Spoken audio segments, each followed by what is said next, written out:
the president's once promising efforts to put an end to the Democratic Republic of North Korea's nuclear weapons program have collapsed as quickly as they began. The Central Intelligence Agency has released a report that takes the wind out of Trump's sails, announcing that the North Koreans have no intention of giving up their nuclear weapons whatsoever.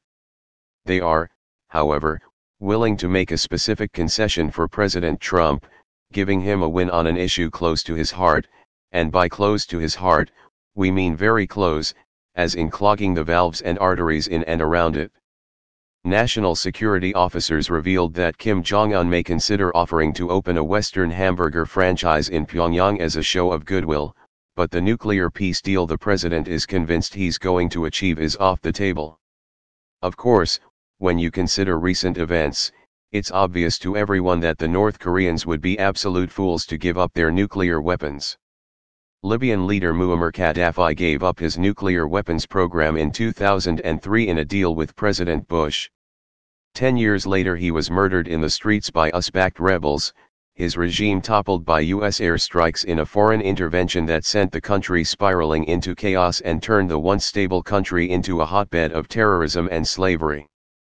The Islamic Republic of Iran agreed to mothball their nuclear weapons program in a historic peace treaty with President Obama in 2015, only to see it immediately ripped up as soon as Trump felt like he could get away with it. Considering that the president's new national security advisor, notorious warmonger John Bolton, has made it clear that he's advocating for the Libya model of denuclearization in North Korea, Kim Jong-un is left with no other choice but to hold on to his warheads and missiles, the only proven deterrent to the insatiable hunger of American empire. As much as the Koreas would like to be reunified through a peaceful solution, the progress that new South Korean President Moon Jae-in has made in such a short amount of time is evidence enough of that. President Trump has made it painfully clear that the United States cannot be trusted to follow through on any negotiations that we might agree to.